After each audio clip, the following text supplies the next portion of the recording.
여러분 혹시 우리나라 최초의 교회를 혹시 아십니까? 바로 오늘 이 사진에 있는 소래 교회입니다. 소래 교회.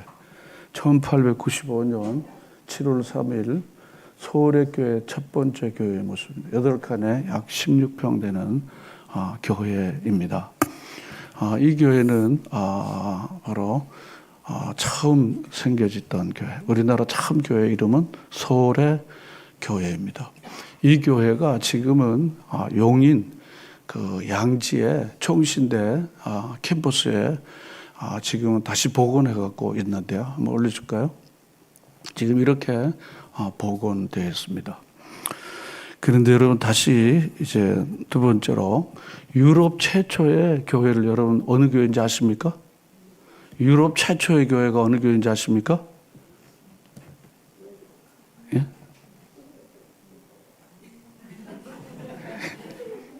이래 있잖아요. 빌립보 교회입니다. 따라합시다. 빌립보 교회. 오늘 읽었던 이 빌립보서의 바로 배경이 되는 빌립보 교회가 유럽 최초의 교회입니다. 이 교회에 대한 이 스토리는 사도행전 16장에 좀 알 수 있어요. 사도 바울은 자기 고향 쪽인 소아시아, 오늘날 터키 지방에서 복음을 전하는 게 자기에게 매우 익숙해요. 그러는데 성령께서 환상 중에 우리를 도우라 하는 그런 성령의 그 감동과 또 계시를 듣고 그리고는 유럽으로 발을 옮기게 됐습니다. 그래서 처음 가서 첫 성이었던 바로 이 빌립보에 가서 르디아를 만나서 그리고는 복음을 전해서 시작됐던 교회가 바로 빌립보 교회입니다. 필립이라고 하는 알렉산더의 바로 이름을 따서 그 도시가 바로 빌립보, 영어 번호는 필립 이렇게 해서 도시에 가서 처음 복음을 전했던 것입니다. 바울은 그곳에 가서 복음을 전하고 그리고는 후에 복음 전도하는 일로 로마의 감옥에 갇히게 됐어요. 그런데 이 빌립보 교회는 바울이 잠시 동안 복음을 전하고 갔지만 바울에 대한 소중한 기억을 감사의 마음을 항상 안고 있었습니다.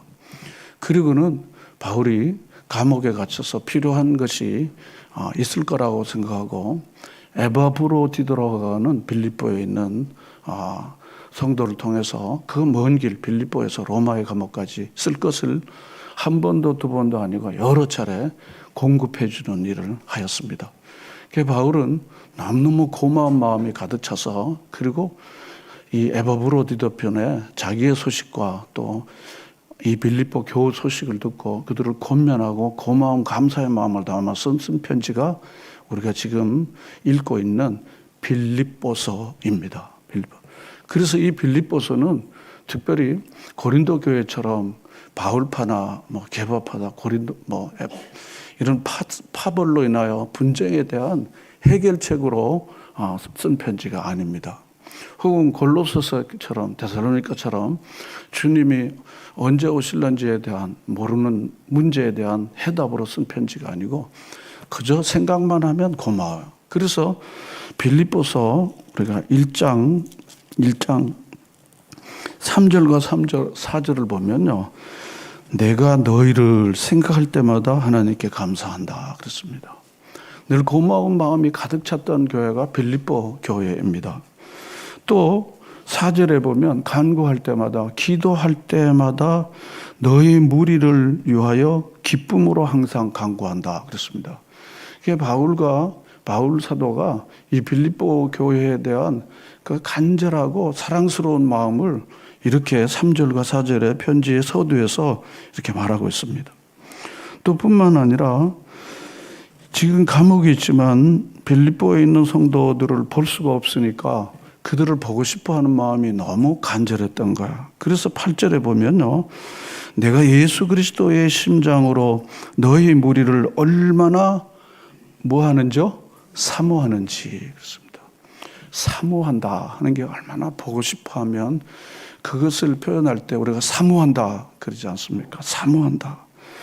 그것도 예수의 심장으로 벌렁벌렁 뛰는 예수의 심장으로 너희 무리를 얼마나 사모하는지 하나님이 다 알고 계셔. 하나님이 내 증인이다. 그러니까 빌립보 교회에 대한 사도 바울은 너무너무 고맙고, 그리고 이들을 만나서 그리고 같이 교제하고 기도하고 그러고 있고 싶어하는 마음이 너무 이렇게 간절했던 바로 교회가 바로 빌립보 교회였습니다. 그런데 사도 바울은 지금 사실은 감옥에 갇혀 있는 형편이었습니다. 그래서 이 빌립보서를 계속 보면 나의 매임이, 나의 갇힘이 이런 표현들을 우리가 보는데, 그것은 바로 자신의 처지가 지금 감옥에 갇혀 있다는 것을 그렇게 이제 표현한 거죠. 그런데도 이 빌립보서의 내용을 보면 침침하고 어두운 구석을 볼 수가 없어요. 감옥에 갇혀 있으면요, 사람은요, 이렇게 고립되어지고 외톨이가 되어지고 그러면은요, 사람은 침침해지고 우울해지고 원망이 생기고 불평이 많이 생기도록 환경이 사람을 그렇게 많이 만들어요. 그렇지만 사도 바울은 감옥에 갇혀 있었지만요, 이 빌립보서를 우리가 다른 말로 하면 우리 따라할까요? 기쁨의 서신. 도저히 이게 이해가 잘 안 되는 거예요. 신앙인이 신앙생활을 잘하면요, 때로는 이해가 잘 안 되는 일들이 자기에게 일어나고 주변의 사람들이 말하면 아이 그건 뻥이야, 그건 새빨간 거짓말이야, 이렇게 말해요. 그러니까 본인은 안 믿어줘도 좋지만 믿거나 말거나 난 분명히 봤어, 난 분명히 믿어, 난 분명히 하나님이 해주신 걸 나는 확실히 믿어, 이렇게 말합니다. 사람들은 경험하지 못하면 그건 뻥이고 가장이고 그냥 하는 말인 줄 알지만은, 그러나 확실한 것이니까. 그래서 사도 바울은 감옥에 갇혀 있지만 너무나 기뻐했습니다. 그래서 오늘 읽었던 이 본문에도 보면은 내가 너희에게 말하노니 주 안에서 항상 기뻐하라. 내가 다시 말하노니 기뻐하라. 그랬습니다. 자신의 기쁨이 없는데 기뻐하라고 말하기가 참 어렵지 않습니까? 자신이 너무 기쁜 거예요. 감옥 안에서 시위대와 그리고 간수와 또 죄수들에게 복음을 전할 수 있게 된 것이 너무나 좋은 거예요. 내가 이 사람들에게도 복음을 전해야 되는데 하나님이 나를 일로 보내줘갖고 이들에게 또 복음을 전할 수 있게 됐다니까, 또 내가 갇혀 있는다는 이 소식을 듣고 빌립보에 있는 성도들이 에바브로디도 편으로 쓸 것을 한 번, 두 번 아니라 여러 번 쓸 것을 또 공급해 주는 이 사랑을 받게 되니까 너무나 기쁜 거예요. 너무나 기쁜 거예요. 여러분, 우리 인생은요, 자기의 소유나 환경이나 형편에 의해서 소유가 이렇게 삶이 결정되는 게 아니라 인생을 어떻게 해석하느냐에 따라 인생이 결정됩니다. 한번 따라할까요? 인생은 해석에 달려 있다.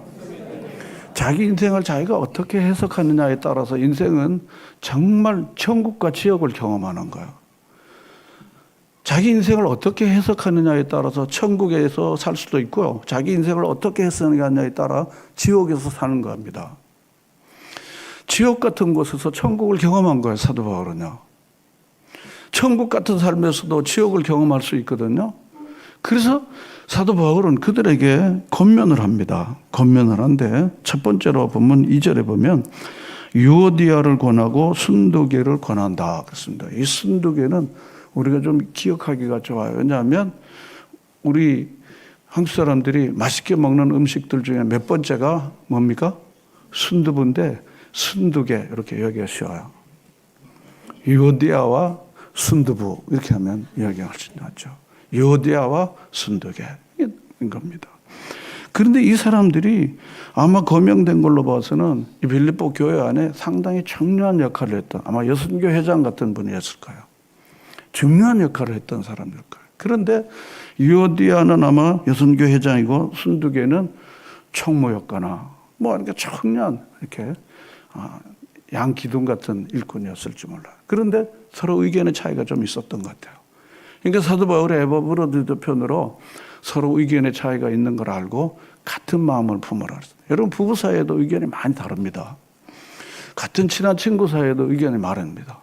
부모 자녀 사이에도 의견의 차이가 많이 있을 수 있습니다. 아마 이번 명절에도 여러분 아마 좀 경험하고 평상시에도 아마 경험했을 것입니다. 전혀 우리는 안 통해 뭐 그런 겁니다. 그런데 이 사도 바울은 하나 되게 하려고 하기 위해서 뭐라고 말하는가 하면 3절에 참으로 나와 멍에를 같이 한 내게 구하노니 복음에 나와 함께 힘쓰던 저 여인들을 돕고, 저 여인은 바로 유오디아와 순도계를 말하는 겁니다. 유오디아와 순도계가 나와 멍에를 같이 했고 또 나의 동력자다 그랬습니다. 나의 동력자라 그랬습니다. 뿐만 아니라 그들은 뭐라고 그랬는가 하면 생명책에 있다 그랬습니다. 유오디아와 순도계가 비록 서로 의견이 맞지 않는 가운데 있지만 그들은 나의 동력자고 생명책에 기록되어 있는 하나님의 사람이기 때문에 그들을 잘 격려해주고 세워주라는 것입니다. 우리 그리스도인들이요, 불을 일으키는 사람이 있고 불을 끄는 사람이 있습니다. 우리가 말 한마디에 불을 끌 수도 있고 불을 일으킬 수도 있습니다. 특별히 명절에 우리가 서로 만나면요, 서로 화합하고 서로 막 즐거워할 수 있지만요, 괜히 갔다 가다 보면 불을 일으킵니다.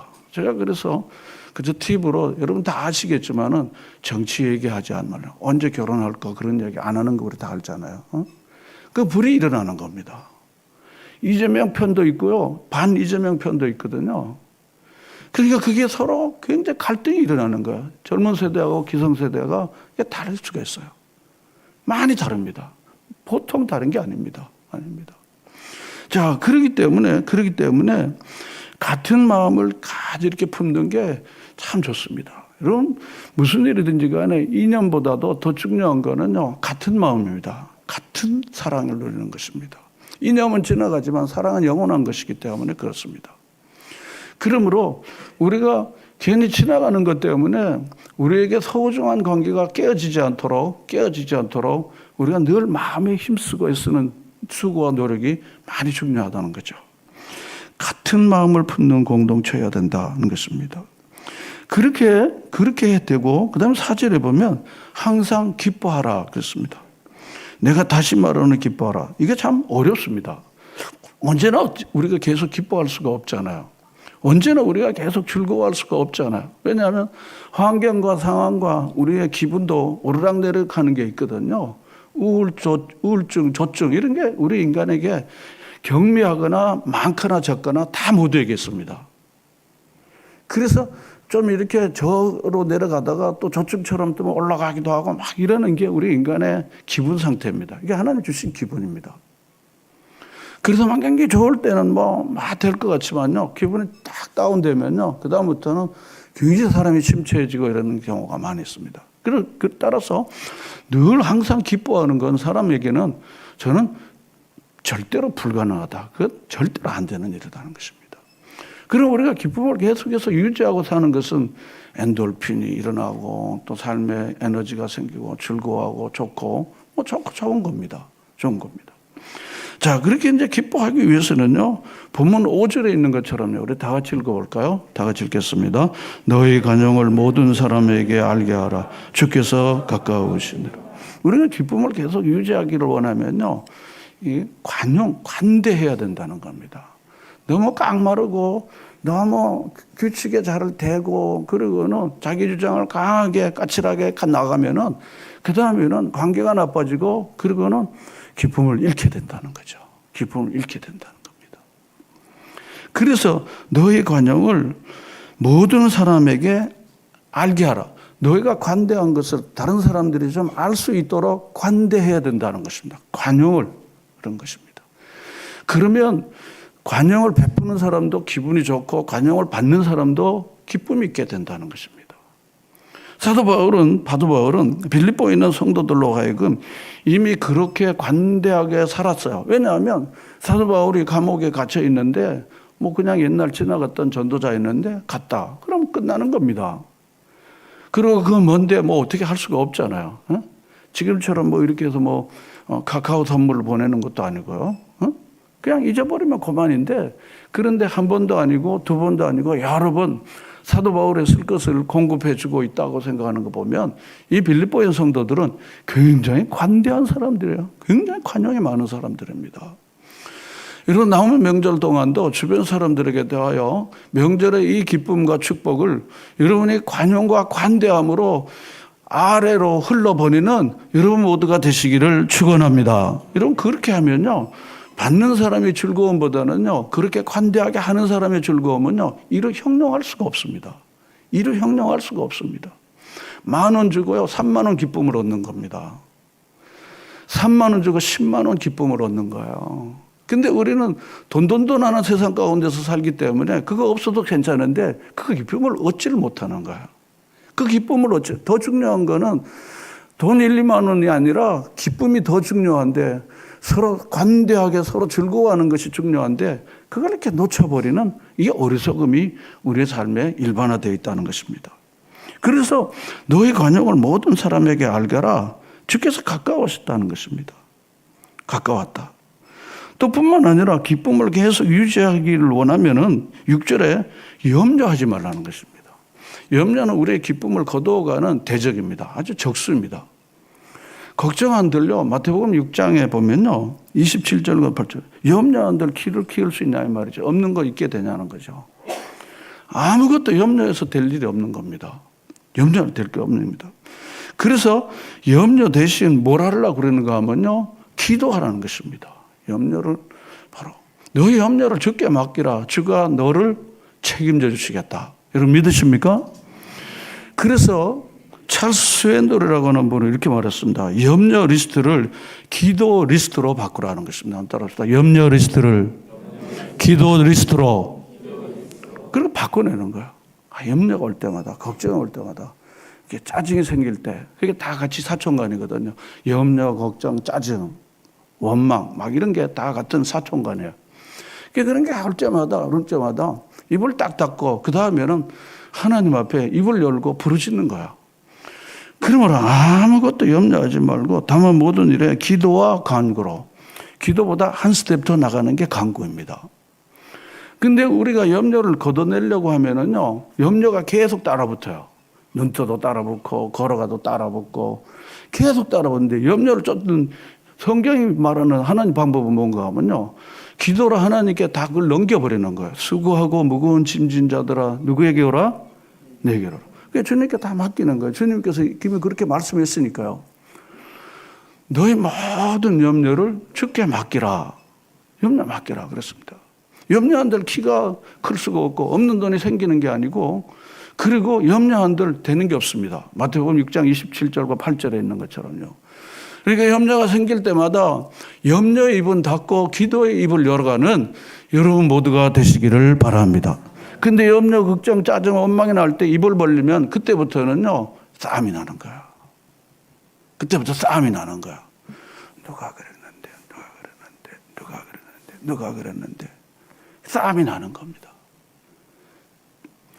그래서 복음 전하지 않는 침묵은 죄이지만요, 염려, 걱정, 짜증 났을 때요, 입을 닫고 기도의 입을 여는 것은 정말 지혜자가 할 수 있는 일입니다. 지혜자가 할 수 있는 일입니다. 지금 유오디아 순두기가 주 안에서 같은 마음을 가지라고 하는 건 뭔가 하면요, 이 사람들이 결국 서로 의견의 차이 때문에 갈등이 있었던 거예요. 갈등이 있었던 겁니다. 자, 그래서 결국은 기도와 간구로 너희 구할 것을 감사함으로 하려면 하나님께서 뭘 주신다고 하는가 하면요, 7절에 보면 뭘 주신다고 했습니까?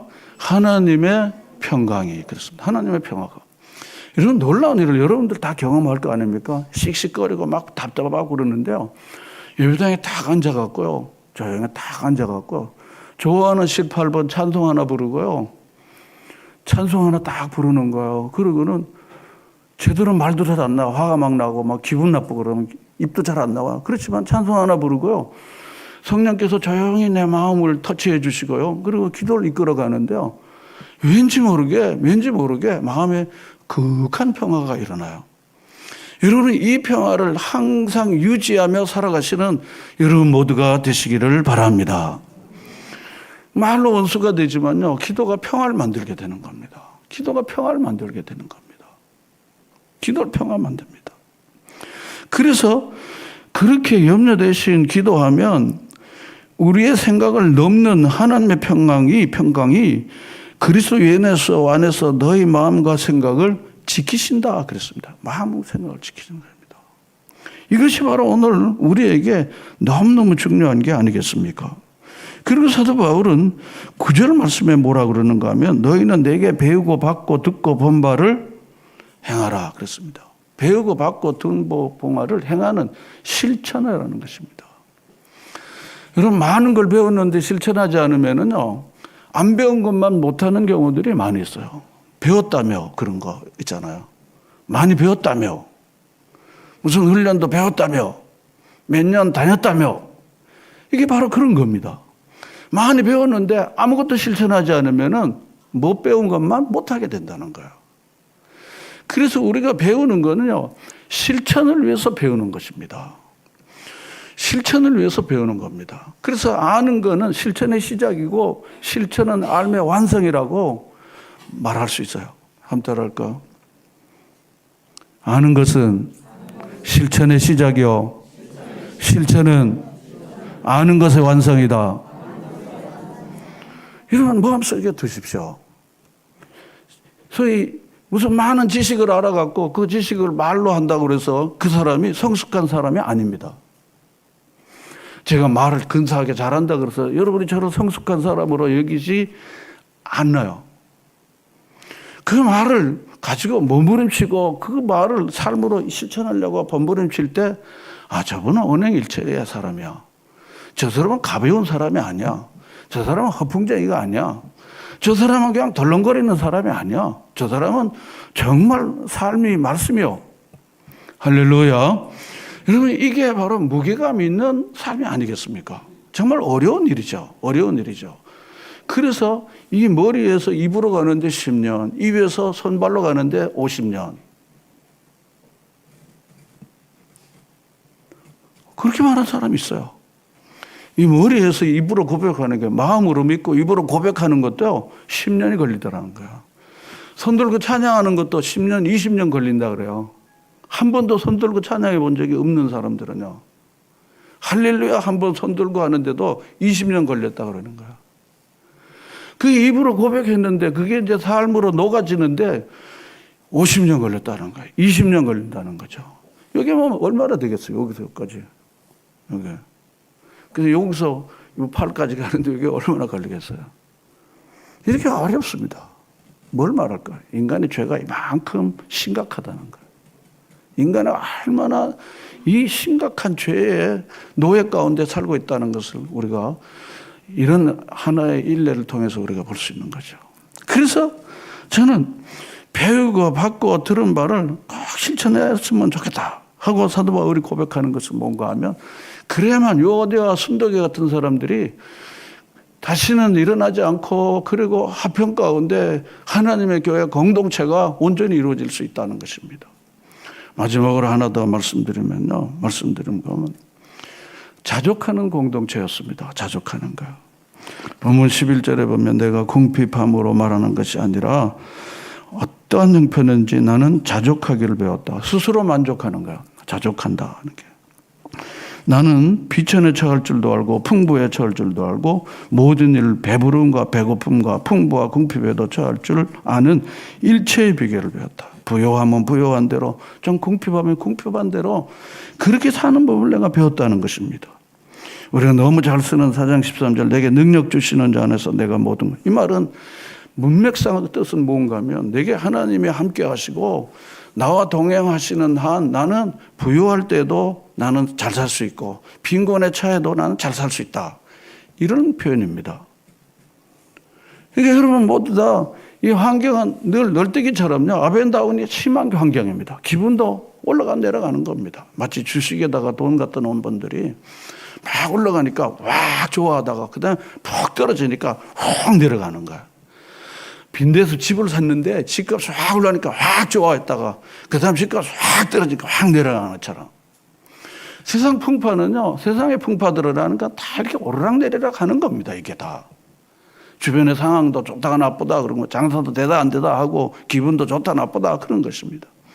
그러므로 우리가 이 흔들리는 세상에다가 우리의 초점과 표준을 맞추지 아니하고 하나님의 아들 예수님께서 나와 함께 하시고 선한 목자가 되시는 주님과 함께 나는 살면 부유할 때도 오케이, 빈곤에 처할 줄도 나는 오케이. 이런 이와 같은 삶의 자족의 비결을 스스로 만족하는 삶의 비결을 배우며 살아가시면 여러분들이 늘 범사에 감사하고 항상 기뻐하며 살게 될 줄로 믿습니다. 그런데 이런 사전 예방 주사를 안 맞고 예방 교육을 안 받고 계속 올라가 했는데 떨어지면 이 사람들이 무슨 충동을 받게 돼요.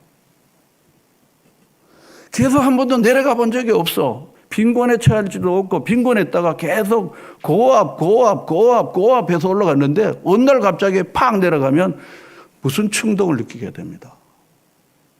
제가 비법을 하나, 항상 가난한 사람과 함께 사십시오. 항상 가난한 사람들 곁에 나도 저 사람하고 같이 살아야 되는데 이렇게 마음을 두십시오. 이런 이해가 되십니까? 잘 안 돼도 여러분들이 감 생각해 보면요, 아 그렇구나 하는 거를 알 수 있으리라 저는 생각해요. 계속 고압해서 노프라 부르면 아무 문제가 없이 갔는데 무슨 문제가 생기면 그 다음에 감당을 못하는 거야. 자존심이 상하는 거예요. 기분이 너무 나쁜 거야. 세상이 나를 버린 것 같아. 회사가 나를 버린 것 같아. 저 사람이 나를 버린 것 같아. 그 다음에 결론이 뭔가 충동을 느끼는 거야. 이런 하나님이 주시는 것들로 매일매일 시편 23편처럼 목자이신 주님께서 나와 함께 하시고 나를 통해서 일하신다는 믿음을 가지고 늘 하나님이 주시는 이 삶을 살아내는 여러분 모두가 되시기를 축원합니다. 이것이 바로 하나님이 주시는 삶인 것입니다. 하나님이 주시는 삶입니다. 오늘 말씀을 마치면서 바로 이 빌립보 교회 성도들에게 보냈던 사도 바울의 편지를 통해서 이런 같은 마음을 항상 품도록 우리가 늘 그래서 관용을 많은 사람들에게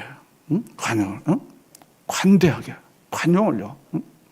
뿐만 아니라 염려되심 기도하고 그리고는 배운 대로 들은 대로 내가 삶을 늘 그렇게 살아야겠다고 마음속에 늘 생각하며 살 때 나도 모르는 사이에 여러분의 입술과 여러분의 태도와 여러분의 삶에 하나님의 도우심으로 말미암아 변화의 역사가 여러분의 삶에 일어나게 될 줄로 믿습니다. 그렇게 함으로써 나는 괜찮아.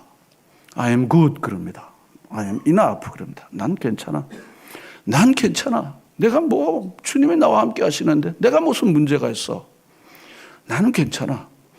여러분 그렇게 해서 주변을 돌아보고 여러분의 관용을 많은 사람들에게 보여줌으로써 그 관용과 함께 관대함과 함께 하나님의 사랑과 복음이 그 관대함에 타고 들어가서 많은 사람들에게 복음이 권세 있게 증거되어지게 된다는 사실을 믿고 여러분들이 살아가시기를 축원합니다.